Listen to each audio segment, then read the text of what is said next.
And if like you were Yeah. looking for an alcohol stock to buy, it's cheap, it's got good brands, it's not overexposed to wine and spirits, and that's where we're seeing the majority of the decline right now. As Yeah. you said, it's producing cheap beer. If Buffett wants to hold this for 5 or 6 years, it's actually not a crazy play.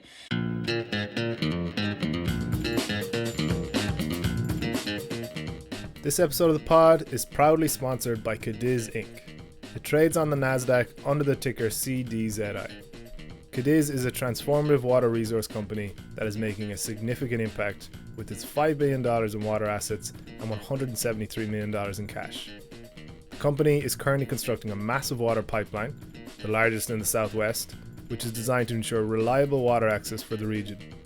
Cadiz is actively combating the water crisis with game-changing infrastructure projects and strategic partnerships. Under the leadership of visionary CEO Susan Kennedy, who previously served as Chief of Staff to Governor Arnold Schwarzenegger, Cadiz is set to provide innovative solutions and substantial value to both its shareholders and the communities it serves. Always do your own research before making any investment decisions. The information provided here is for informational purposes only and should not be considered financial advice. Okay, folks, we're doing a limited offer for Nexus 2 exclusively for our podcast listeners. Nexus is our AI-powered, international-focused stock picking service, which has been providing unbelievable returns since its inception.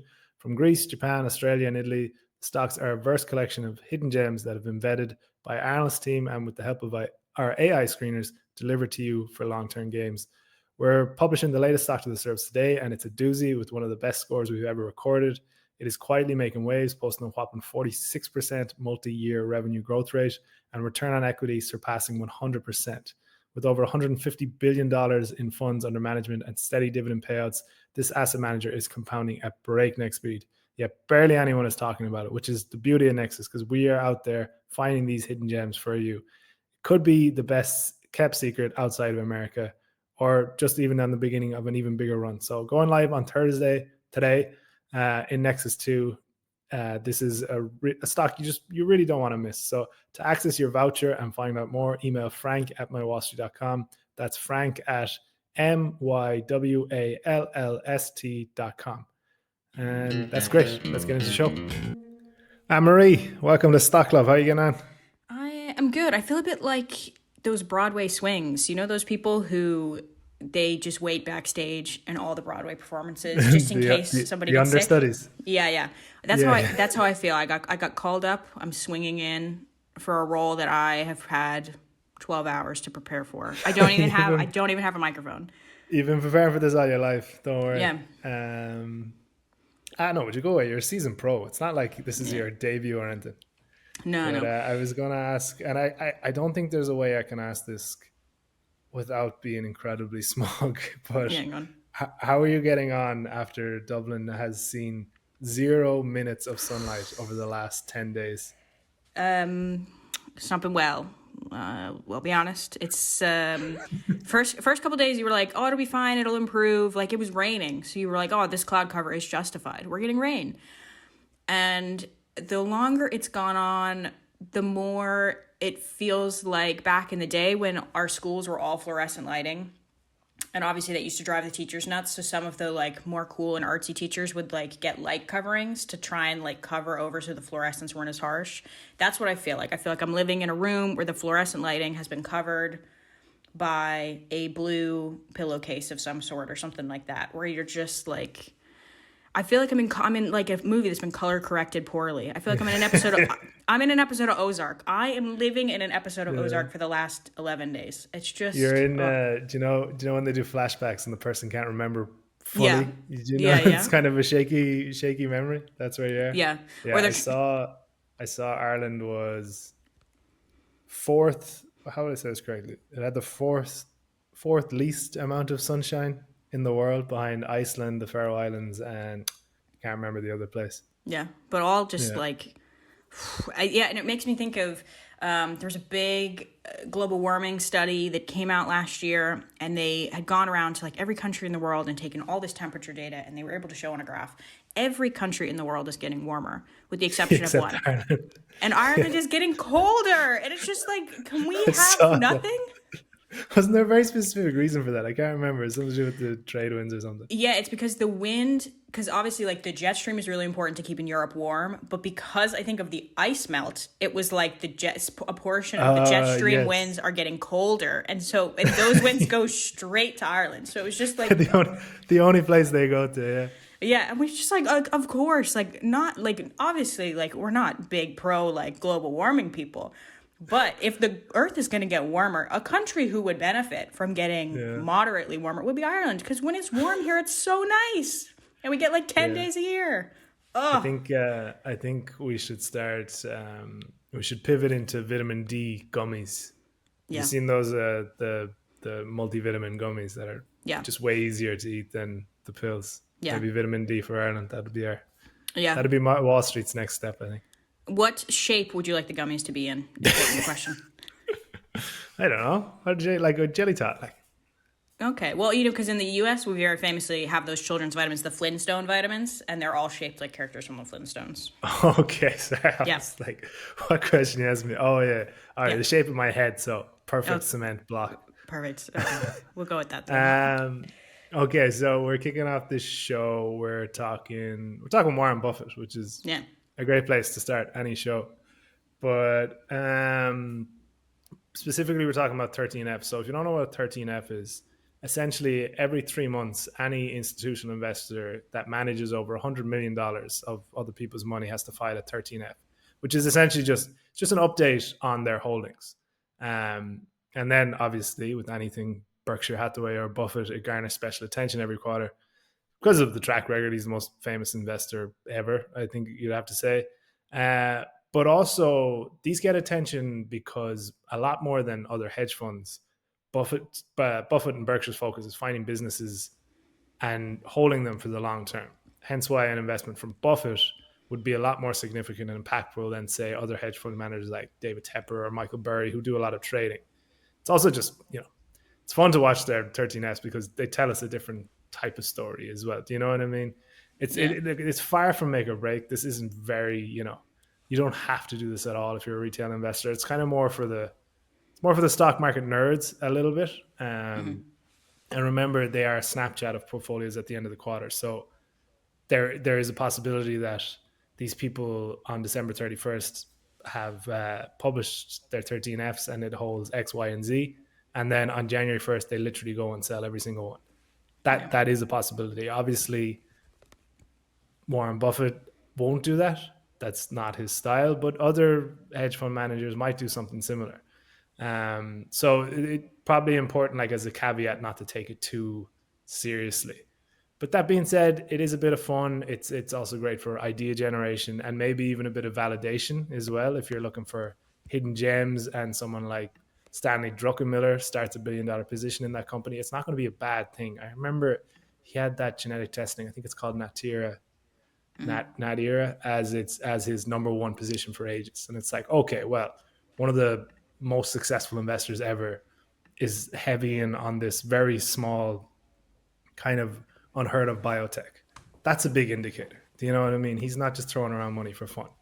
So that's a kind of quick rundown on 13Fs. You've probably heard, if you do follow these, like a bit about China investment coming from some big hedge fund managers. Alibaba is up about 50% year to date. I think David Tepper was kind of banging the drum for China for a while now, and it's looking pretty. I know this specifically because I think it's sitting at around $127 at the minute when I was looking at it at about 82 and I didn't pull the trigger because I'm a big wuss. But again, I'm getting sidetracked here. So what we're talking about today is Berkshire's 13F. Just to see kind of where Buffett's mind is. Obviously, the big thing around Berkshire Hathaway now is he's got, what's the cash pile at? Like over 300 billion quid or something?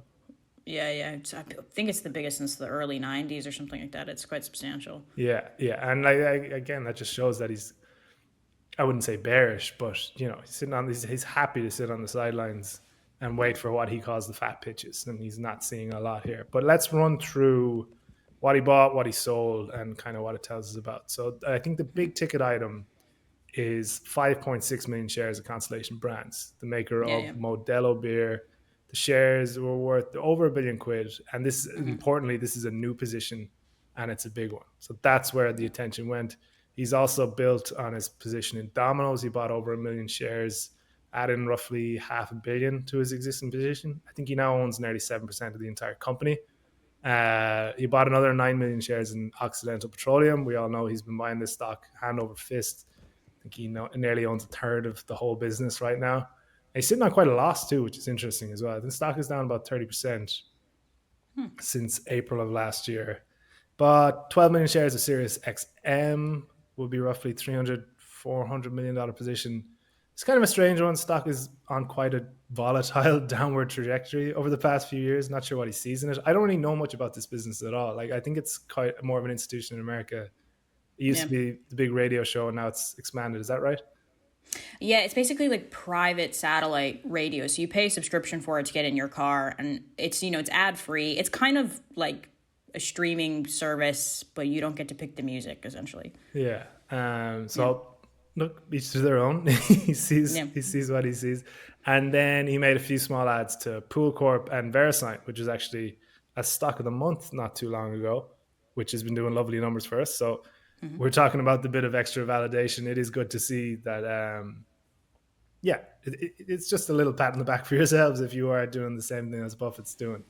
That's all the buying he was doing, which isn't very serious considering how much cash he has at his disposal. Now to the selling, this is one that stood out because it's very un-Buffett like, which is he's fully out of his position in Ulta Beauty. He bought in Q2 of last year, sold most of it in Q3, and then sold the rest in Q4. So this is what we're talking about as well with 13Fs. You got to be wary. If you saw Buffett Yeah. buying Ulta in Q2 and you loaded up and then found out in Q3 that he's basically ditched it already, so that's why you can't take them too seriously, I guess. Yeah. He also sold a decent chunk of his Bank of America position, more than 100 million shares. He still owns about 9% of the company, but it's just trimming it, I suppose. Sold a number of his other financials, including Citigroup, Capital One, and New Holdings. New Holdings is that Brazilian fintech. Have you heard of it? No, but I've definitely heard Emmett talk about it. Yeah, it's interesting because Buffett's shown some interest in Brazil before with Stoneco as well. So Yeah. it's clearly he's seeing something in that region. I don't know if it's been playing out from though, is the only thing. And then he Yeah. sold a bit more from the telecoms, Charter Communications, T-Mobile, and then a few others. Liberty Media. You know Liberty Media, the company that owns Formula One? Yeah, and it's owns a couple other things too. When it came onto the market, its big push was the Formula One thing, but it's only like 30% of the company or something like that, Yeah. 40%. Yeah, it's small. So yeah, more selling than buying, I think, is the main thing. And yeah, look, we know he's happy to wait on the sidelines. This is an expensive market right now. I think the average price to sales ratio just surpassed on the S&P 500, just surpassed the .com bubble, which is concerning. I think you look around and it just feels like 2025 so far has been very easy as people Yeah. who look at stocks. I don't think the .com comparisons are fair. They're very different types of companies at the top of the list. Yeah. Like we're talking about price to sales, but price to earnings is a big difference there. But yeah, it's not Buffett's type of market. Buffett, he likes to see stocks get unfairly sold off. He sees the intrinsic value that's not being rewarded, and that's where he buys in. And that's where we're going to go now. So I think the most important kind of indicator from anything we've seen from that is Constellation Brands. It's the new position. It's a Yeah. big position, and it fits that kind of Buffett style. Yeah. And what's important as well, and why people get excited, is because the way Buffett invests, he could end up owning 10-15% of that business. That's why the stock was up. I don't know, Yeah. jumped like 8% after it came out. Yeah. So yeah, you're going to talk to us about Constellation Brands because it's an interesting business, and it's one of those companies that got very hyped around the weed stock era as Yeah. well. So Yeah. give us a bit of a rundown. Yeah, so you were correct at the top. He bought about 1.24 billion into Constellation Brands, which now makes it his 19th largest holding and is worth about 0.5% of the Buffett portfolio. And the stake represents about 3% of Constellation's outstanding shares. So he did take a pretty sizable chunk for an initial investment. Interestingly, Constellation isn't Berkshire's only position in an alcohol space. He also bought a stake in major alcohol conglomerate Diageo in Q1 of 2023, which he is still holding on to. However, that stake in Diageo is pretty small. It's only about 29 billion. So, to be making 29 million. So like 29 billion. He bought Guinness, actually. And I think we would be a fan of that investment. But yeah, as you said, Constellation is the maker of Corona, Modelo, and Pacifico. They're all Mexican beers. They also have a wine and spirit division, but it's only about 17% of sales. It's pretty small overall. That includes the Prisoner Wine Company, Robert Mondavi Winery, Casa Nobel Tequila, and High West Whiskey. And I have not heard of any of those. No. So, but I have heard of Corona. So we'll go with that. And interestingly, in November, Modelo became the best-selling beer in the United States. And it's kind of somewhat running away with the competition. Number 2 is Bud Light, but they're kind of circling Bud Light at this point. Yeah, and then Bud Light had the big sell-off. PR disaster. Bud Light went woke, man. Yeah. And then, lucky enough for Constellation, Corona is often cited as being a top 5 beer in the United States. And then it's got Pacifico, which is it's up and comer. And that's just cracked the top 10. So to be producing 3 beers and they're all in top 10, that's pretty solid. I wonder are they the top 3 Mexican beers? Oh, yeah, they definitely are. However, the main investing story here, and I think the thing that's drawing Warren in, is the stock is down about 30% in the year, despite sales kind of just chugging along nicely. So it was trading about $250 a share. It's now down to about $170. It delivered a quarterly update last week, and it did have a slight miss in sales, but it did deliver in earnings. And interestingly, analysts did point out that the whole industry is seeing a slowdown. That's something we're going to talk about later. But Constellation is maintaining its bit of sales momentum via increased volumes, whereas the rest of the competition seems to be using things like increasing prices. So that's nice to see. It does show that your product is pretty popular if you're able to do that. In Q3, their beer category grew sales by a nice little 3%, coming in at $2.3 billion, and its operating margin for that category was sitting at 37.9%. So that's pretty solid. Beyond the kind of typical long-term industry anxieties, the main kind of thorn in Constellation side, the reason it's had that big sell-off, the reason it's at a huge discount, is that it's going to be absolutely obliterated if these tariffs go through. That's the main issue. Yeah. Jesus. Yeah.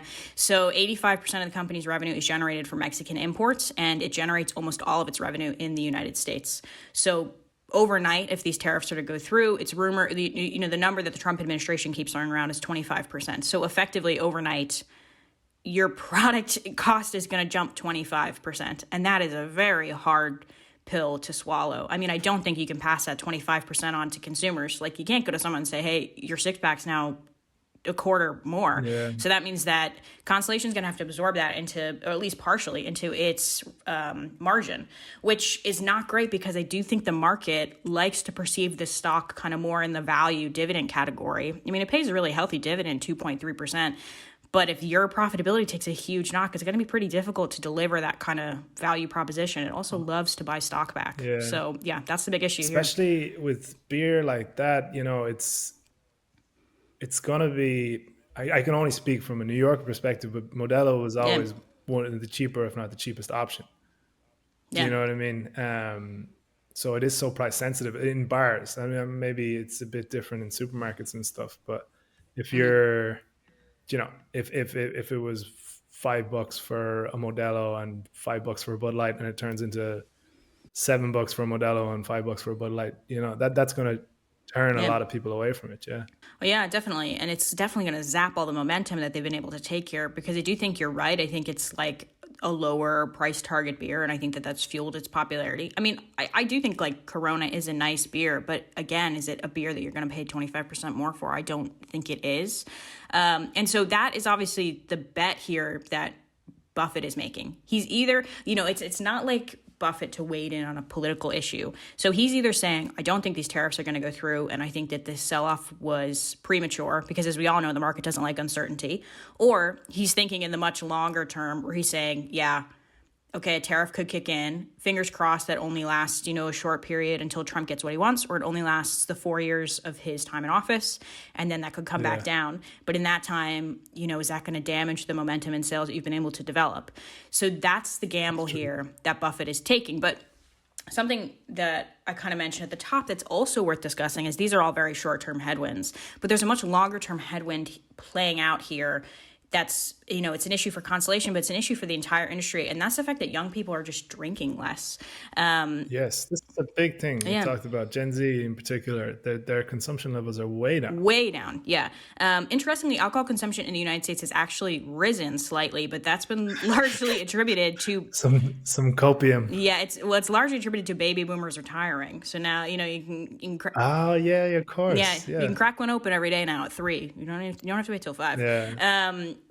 This is a complete tangent, but they're saying the baby boomer generation retiring is going to be one of the biggest unlockings of wealth because they have so much money tied up in their houses and their stock portfolios that they're going to relinquish some to enjoy retirement and all the rest. But again, separate podcast. Sorry. Go on. Yeah, no, that definitely is something worth discussing. I mean, we could do an entire podcast about what are going to be the sectors that are going to try and take money away from the baby boomers. I mean, retirement homes are going to be booming the next 20 years. But Retirement homes, financial advisors. yeah, and medical costs, unfortunately. But yeah, anyway, that is a separate podcast. But more importantly is the 2023 survey from Gallup that found that the share of adults under 35 who say that they ever drink dropped from 72% in 2001 to 62% in 2021.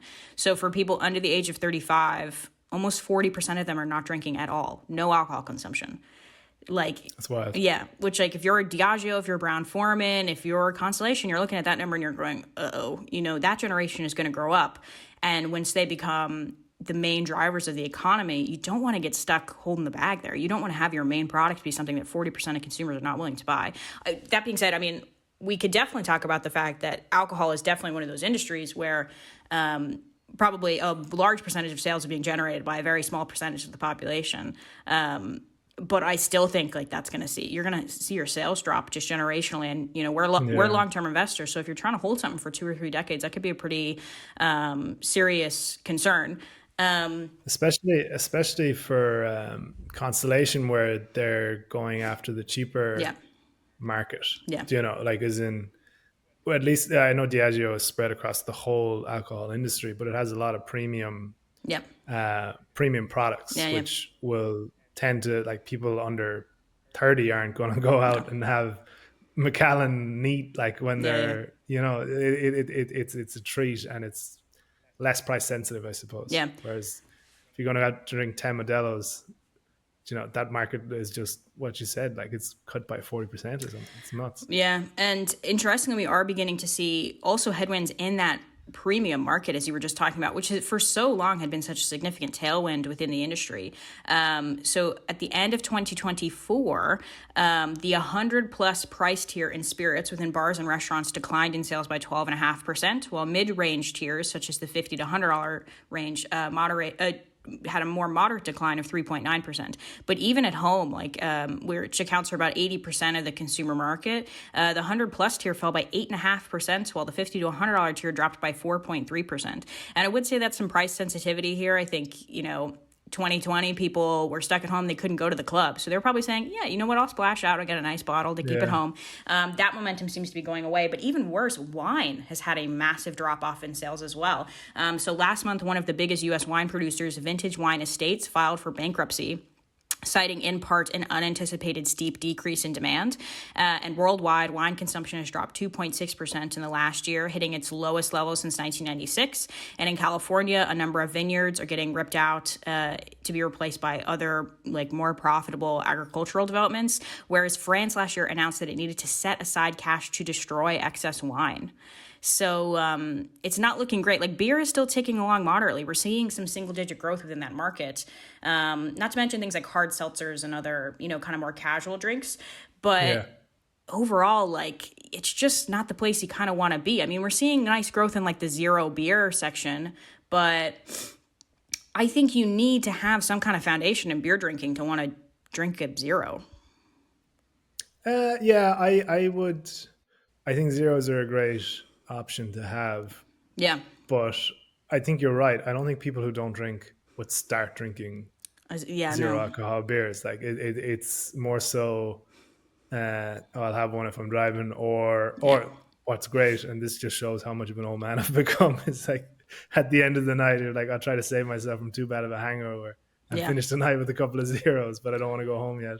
Yeah, and like that is definitely it's a huge driver for the industry at the minute. I mean, Guinness Zero saw its sales double last year. Yeah. Constellation identified Corona Zero as being one of its major drivers of growth. So, like, it's definitely something to push off this sales decline that we know is going to be inevitable. But I just don't know how long that effect is going to last. Yeah, it's wild because I was looking at this, and we're going to talk about one of his other investments as well, and they kind of fit together a bit in the sense of big sell off, and then Buffett loves brands. Do you Yeah. know what I mean? He loves like an enduring brand, and Modelo becoming the number one beer seller in the US. It's probably a big factor behind this, but there are just there's those secular trends that Yeah. don't seem to be moving, especially in the US. I think it's much more pronounced in the US than, Mm-hmm. say, but Ireland is small fries, but like the UK and Ireland or Europe. Yeah. Yeah. Yeah, I mean, it's just this kind of secular trend that, I mean, it's something that we have definitely been thinking about. I mean, I remember last year we were discussing, like, what are foundational stocks? What are stocks that you could easily hand off to somebody and say, yep, you can hold that for 10 years. You don't even have to think about it. And one that we had kicked around was Diageo, Yeah. because it is just like a consistent little alcohol player, and it's had success. And it's And diversified. even since we discussed that, this split, the G crack has gone absolutely mental. Yeah. Yeah, As and well. And Guinness has become so popular, but the stock is still down. Just people are drinking less. and it's like they couldn't get enough Guinness into the UK over Christmas. There was a Yeah, huge did you see that? shortage. Yeah, They it were was massive. limiting people's pints. Yeah, so I mean, like, there's definitely momentum there for Guinness, but then we heard a couple weeks ago that there was consideration within Diageo to spin Guinness off, and then you're Yeah. removing the main growth driver out of that company. So it was just there was just too much risk at play there for us. So then we weren't interested in this company that owns huge legacy brands. You know, that's such a Buffett play. He owns a little bit of it, but kind of going into that competition space, there are 4 big alcohol brands that we've previously discussed as stocks. It's Brown-Forman, Boston Beer Company, Diageo, Constellation.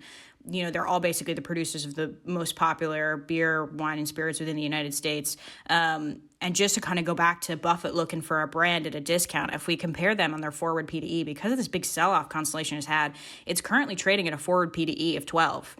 And that is way below the rest of its competition. So we've got Diageo sitting at 16, we got Brown-Forman sitting at 17, and we have got Boston Beer sitting at 20. So, like, if you were So looking... we can see what he's looking for. Yeah, and if you were looking for an alcohol stock to buy, it's cheap, it's got good brands, it's not overexposed to wine and spirits, and that's where we're seeing the majority of the decline right now. Yeah. As you said, it's producing cheap beer. Like, it's not if Buffett wants to hold this for 5 or 6 years, it's actually not a crazy play. And we should circle back to something that you raised at the top, which is that Constellation does have exposure to marijuana. That's what I was going to say. Yeah. Yeah. Let's talk about the weed, man. Yeah, which you are right. They were kind of trend chasing there. So in 2018, they invested $4 billion in a company called Canopy, which was it's a Canadian marijuana company. At the time, I guess you could class it as a startup, but basically it's just like a mass producer of weed. And it ended up boosting its stake 2 years later in 2020, and it controls like almost 40% of Canopy. Like, it's a pretty significant investment. But in 2023, Constellation announced that it wanted to trade in its existing common shares into new exchangeable shares, and basically said it's taken the back seat. Like, it's no longer going to nominate representatives to Canopy's board. It no longer has approval over certain transactions, and it doesn't have financial oversight. That's basically them saying, listen, like, we might have screwed up here. The reason they were interested in them is they thought that there was going to be a pretty big market in the US for like marijuana infused drinks. They thought that was the next trend after alcohol. Obviously, like, weed has gotten popular in the US and legalization is a bigger and bigger wave, but I think they just determined it was going to be too hard to do a drink thing without a federal law, I think, is where they kind of ended up. And recently, last year, they ended up writing down that investment. So it was like a $1.1 billion write down. So they could do another one tomorrow. The way weed stocks have gone, it's been a bit of a disaster. Yeah, so I think they're like, whoopsie. I don't think they see that as a main driver of growth right now. But yeah, it is something to consider in the asset management. They kind of chased an investment tail, I guess you could say, and it didn't pan Yeah. out. It was pretty expensive. Yeah. Yeah, well, it's defensible as well. I think all the alcohol companies at the time when the trend was hot were looking at this saying, oh, this is a big threat to our industry. Yeah. I think the big threat now is flipping fitness influencers and people like Yeah. that. I don't know how you counteract that. Yeah, I mean, to be fair, Guinness might be counteracting that. That they've gotten so popular on social media because of like Yeah. little hipster men with mustaches drinking Guinness pints. Like that's fueling their growth. Yeah, yeah. Yeah. Okay, so No. that's interesting. Like you've painted a picture where I can clearly see why Buffett is interested in the Oh stock yeah. because he's always been very open to go against the kind of prevailing headwinds, essentially. Um, will it pay off? I don't know. We'll see. I hope it's not an ultra beauty. And we spent 15 minutes talking about Yeah. Constellation, and he's going to sell it in Q2 when the next 13F comes out. Yeah. But yeah, so I just wanted to expand on the other big buy he did this quarter, which was Domino's, which Dominoes. again we're talking about kind of what Buffett likes. And there are always these common characteristics. So the big brand is one. Being unhealthy, I think, is something he seems to like. So we got beer. He owns so much Coca Cola. The Seas Candy Yeah. was one of his famous investments. Yeah. So yeah, there's some Buffett characteristics that seem to keep popping up, and Domino's fits in with one of them. But it's a really interesting stock, and I say stock particularly because it's up like 35 fold since its IPO back in 2004. It actually went public at the same time as Google and Wow. famously outperformed them for nearly 20 years. Unfortunately, Google took the lead there maybe in the last 2 or 3 years. So it makes it less of a good story. But for ages, Domino's Pizza was the one that was outperforming Google from whenever it was, July 2004. Um, so he started his position in Q3 of last year and then basically topped it up more or less as much again in Q4. And yeah, it just fits what he likes. Strong American brand, unhealthy, sitting well below its all-time highs set back in 2021. And interestingly as well, we were talking about Constellation and the sell-off. Domino's had a big sell-off in Q2 of 2024, which probably was the catalyst for Buffett's buy. But I just want to talk about the business model because it's actually brilliant. And Yeah. I'm glad I've bounced around Domino's as a potential stock of the month for a while now and never pulled the trigger. But I'm glad we did the research here because it's really interesting when you get under the hood.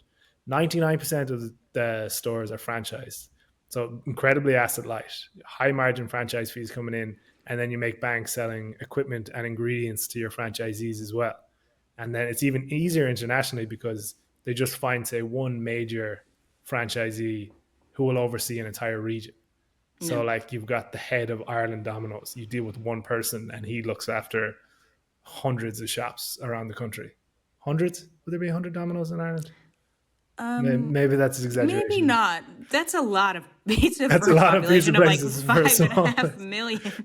But you get the gist. You're like, there's more Dominoes than schools in Ireland. But what I'm saying is, it's not really a restaurant business at all. It's more of kind of a branding exercise with the logistics division, which it just makes it so attractive. And it got absolutely hammered. We mentioned in Q2, the big thing was it cut its forecast for international store growth. So countries like Japan and France, I think, were the two main culprits. They weren't seeing the same traction before, and then management had to adjust down its guidance for new store count in general. And you can see why Buffett was like, "Oh, this is coming cheap now. This is great business." But if we zoom out, management are still really bullish on its long-term growth potential, especially international. So it's got 14,000 international stores outside of the US right now, and then with its eyes on China and India in particular, management sees this figure getting as high as 40,000. Not only that, but it's actually looking to Wow. expand in the US with about 900 store openings in the next 5 years as well. So there's really ambitious plans there. And I was a bit skeptical when I heard about the India China plans. And then you look into it more. There's already 1,000 stores in China and 2,000 in India, which ultimately is some form of proof of concept already. Yeah. So it just Geez, the more I read about it, the more intrigued I am. So its market share is around 25% of the US pizza market. CEO Russell Weiner, which is a funny name for a pizza CEO. It's like Yeah. you're named after the competition. Yeah. He noted that in other types of retail categories, the dominant player can be as much as 50% of the market. So it's another kind of another display of their ambition and where their mind is headed, and just how much they're ready to absolutely dominate like the global pizza market, which is crazy. And then we're talking about, inflation and cost of living going up. Domino remains that like cheap option out there, especially in the US. I think people in Ireland will be maybe shaking their heads at that one because it's gone way up in price. But it fits a lot of it fits a lot of molds of kind of a good business that will do well throughout a lot of different market kind of conditions. Yeah. And then it just has this global runway where you can see the growth for a mile away. Yeah. Yeah, so then I just finished up numbers wise, slightly all over the place numbers wise. $16 billion market cap, trades just under 30 times earnings. So expensive for a restaurant stock, about the market multiple. But then again, is it a restaurant stock? It's as much a logistics business. Operating margin at 19%.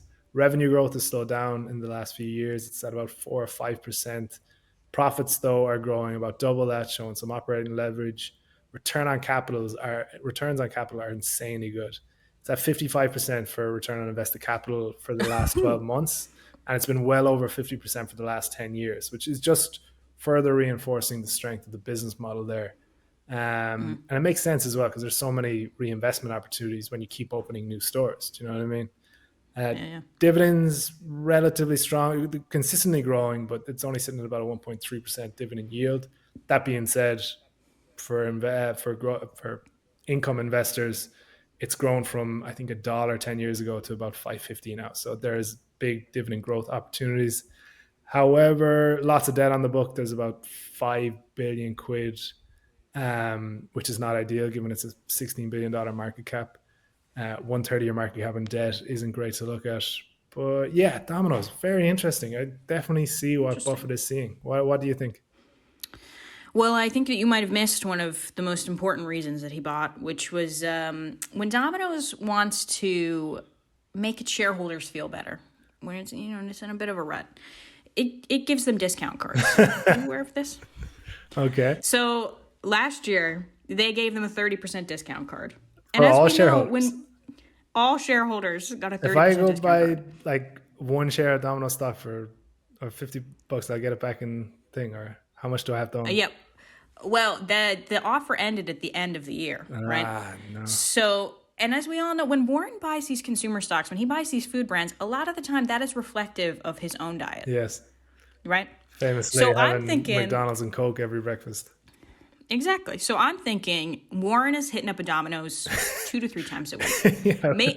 Maybe he is throwing a lot of staff pizza parties, and they've taken away his shareholder discount. So now he is amassing a massive portion of Domino's pizza to go into to go into the board meeting and force a return of the shareholder discount. How much do you think a billion quid worth of Domino shares would be worth in discounts? I don't know, but I say if he walked in there and he said, "I would like a return of my 30% discount," and you own almost 10% of the company, they would say, "Okay, fair enough. That's fine, sir." I like that. I like that theory. Okay, so question for you. I haven't decided what's going to be stock of the month next month, but two contenders right now are Domino's or Uber. Where would your mind go? Oh. And I've absolutely led the witness by a 10-minute pitch on Domino's right before this question. Yeah, but to be fair, I did have to edit the episode on Uber, so I'm fully clued in on what's happening there as well. I think Domino's is the more secure long-term play, and that would always be my kind of thought process. I mean, like, to be honest, like, stock of the month, there is always, kind of looking for an opportunity, looking for a buying opportunity there. I wouldn't write off Constellation Brands because the thing is, the tariff is the main issue that has absolutely killed that stock. Dropped 30%, literally like almost the same as the tariff. if that tariff doesn't go through, or if the company is able to get some kind of exemption, literally all Constellation has to do is run ads in the United States being like, Donald Trump is going to raise the price of your favorite beer, America. Yeah. And they could probably get an exemption. Yeah. And if soon as that tariff comes off the table, that stock is trading at a massive discount. I would almost be like, take the risk. Oh, well, just a little nibble. I'm traumatized from pitching First Solar stock, I think a month before the election. You know, so that was an immediate loser the second Trump won. Yeah, we should also say that Constellation drinks should not be confused with Constellation Energy, which is also a stock that we talked about. Constellation Software, which is another brilliant business. Oh, yeah. Maybe we need to be getting more business names. But anyway, that would be my thought. I think I would prefer Domino's over Uber. I mean, again, like, there's a long-term headwind with Uber there. I mean, I guess we can say, oh, yeah, the autonomous driving could kill them, but that's probably not going to happen in the near term. They're probably got at least 5 to 7 good years left. I don't know. I think there's just such a weakness in their business model in terms of using contractors. I think that to me I've always been like, oh, it's hard to have quality control there, you know? Yeah. Okay. All right. You're going to give us a quick update on Nike. You were talking about it the last time you were on, and a few interesting developments since. So what's the rundown? Yeah. Well, you know me, like, I come up with a stock idea and then I'll harp on about it until it's either proven right or wrong. I'll do that for months. Nike is actually a good Buffett contender, actually. Yeah, I wouldn't be surprised to see him American pick that up too. Sold off. Yeah, it's at a stock price at a 5-year low. I think the P to E's is at almost an 8-year low. Like, it's not a bad time. That's also a big brand trading at a discount. Yeah. So a little update. I mean, there's nothing too significant here, to be honest. It's just more of me attempting to look right. But there was a big write-up in Fortune about 2 weeks ago. It was called Nike is Broken. Can Elliot Hill fix it? It was just a massive profile on him. They went to talk to a bunch of people he used to work with. It was a big interview with him. Bit of a puff piece, we'll be honest. You know, there's some PR involved. I mean, as we know, like, your new CEO looking good is good for shareholders. It's good for the business. It's good for everybody involved. But I actually really liked the interview. I think he came off really well. It just kind of showed, like, how dedicated he was to Nike back in the day. Like, he started in the 80s just as a salesman, a regional salesman, and he was putting in work. Like, he was one of the best performing salesmen for them ever, and all he was doing was selling tracksuits in Oklahoma. Like, that takes a lot of dedication. He was, you know, very reflective on, like, the opportunities Nike has given him. He loves sports and athleticism, and, you know, he was just talking about all the greatest sporting events he's able to go to with Nike. Interestingly, they got a nice poll quote from Michael Jordan. He said, "I'm a huge fan of Elliot. He's exactly the right person to guide Nike right now." So that's a nice endorsement. I would like Michael Jordan's endorsement too. So there was that. And my favorite thing, though, to come out of the interview was that he's very honest, I think, about the difficulty that Nike is going to continue to have to experience over the next few quarters. You know, he said, we have a huge glut of inventory. It has to go. We need to clearance it. And he was basically like, yeah, our profitability is going to take a massive hit. It could be until the end of the year. And I appreciate that candor. Like, he's not trying to sugarcoat anything. But he, again, is very optimistic about the long term. He's like, we have to make these moves now to get us back into the position we want to be in, which to him is technical apparel. He wants to return them to a place of, we make gear for the best athletes in the world, and if you want to be like them, you should buy this stuff. And that's going to be a return to R&D, return to narrative storytelling, and that's all stuff that I like to see. And then kind of adding on to this is the fact that for the first time in 27 years, Nike had a Super Bowl commercial. That's pretty big. Yeah. Haven't had a Super Bowl commercial in a quarter of a century, my bad. And they decided to take that Super Bowl commercial and focus on women's sports, which I thought was very interesting. They had, you know, big names like Caitlin Clark, Juju Watkins, Sabrina Ionescu, I hope I pronounced that right, and Sha'Carri Richardson. We're joined by a bunch of others. And the big theme was just, here's all the things that they tell female athletes they can't do, so you should do them. And it was a really cool ad. It was shot in black and white. It was quite intense. It was a really cool 30-second spot. And I saw that. Reminiscent of the old Nike ads that were kind of so defining of the brand for so long that probably haven't really happened under John Donohue. No, it's basically their first kind of narrative outing since the Olympics. It was their first narrative outing for the last 5 years. And it was nice because it was a brand play. It was a narrative play. There was no here's this great product, please buy this product. It was just, hey, do you remember Nike? Well, Nike sponsors some of the best athletes in the world, and a lot of those athletes nowadays happen to be women. And I think it's a smart move because a lot of the growth in sports, like a lot of the rapid expansion happening right now, is in women's sports. Obviously, men's sports continues to make a lot of money, and the women's sports, I don't think, are going to catch up with them soon. But the growth there is so significant. Like the WNBA is booming. The WNBA finals were completely sold out this year. There's a huge demand for tickets. The NWSL, which is the women's soccer league in the United States, is expanding. I only know that because I'm from Denver, and when I was home, they were talking about how we're getting a team. So great. And the Super League in Europe, which is like basically all the biggest teams from France, Germany, Netherlands, UK. It's like their Champions League essentially is called the Super League. That is growing as well. Like the Arsenal women's team can sell out the Emirates Stadium. That's crazy. Like that's a crazy amount of growth. One of our own. Yeah, Katie McCabe captains them. Yeah. So yeah, it's a very interesting time to be in that space, and I'm very happy to see Nike chasing it. I think I will be even more excited when we see them come out with some, new technical gear. I think that's where they're heading, so I'll be excited to see what they have. They said, again, in that interview with Elliot Hill, he said they have stuff cooking up. So yeah, there should be some interesting product launches this year. But so far that Nike narrative is playing out well. Okay, yeah, so good spot for a turnaround. We'll see if see if he can pull it off. I just love the story of he started in 37 years ago as an intern, and now he's leading the company. It's great. Yeah, and interesting fact, not super relevant, that came out of his interview, he's a big crier. That came across, it was just all of these sports moments that he had been to with Nike, or like Nike meetings he'd been to where he cried. Like he just, he loves a cry. That's the Q2 earnings call, and he's just blubbering, talking about EBITDA. He's like, guys, it was another great quarter for Nike. We hit a return to revenue sales, a great Christmas period. Good to see. Also, fun fact that came across, also not relevant. Apparently Nike does not like how Phil Knight was portrayed in the movie Air. That movie that Emmett loves, that he keeps talking about. They didn't like it. So keep that in mind. In it, wasn't he? Yeah, he was weird. He didn't wear any shoes. He was played by Ben Affleck. He was always in a tracksuit. Yeah. He was really eccentric. And they basically said, like, Phil Knight is eccentric, but they were like, he's not that eccentric. And the quote that Elliot Hill gave is, I don't think he deserved to be the comedic relief, but you've just got to keep telling yourself it's Hollywood, right? So enough.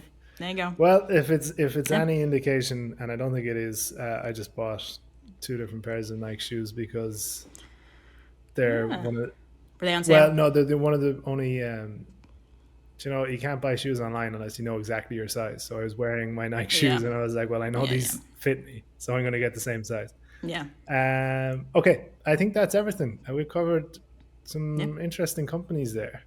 Obviously the first 2 are Buffett stocks, but Nike is a real candidate for him as well. I wouldn't be surprised now in the next 13F to see a bit of a buy. Actually, talking about Nike and 13F's, Bill Ackman, he has a huge stake in Nike. It's like 13% of his portfolio right now. Speaking of kooky guys, yeah, that guy there you go. Needs to get his Twitter access taken off.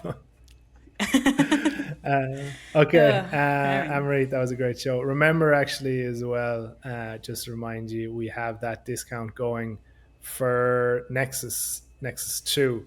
So all you have to do is just email frank@mywallstreet.com to get your voucher and get involved in one of the more exciting products we've ever had. I'd say, just between the international exposure, the success of Nexus 1, I have to say, really, really excited. And of course, the mystery business we teased at the start of the show, you'll have access to that coming out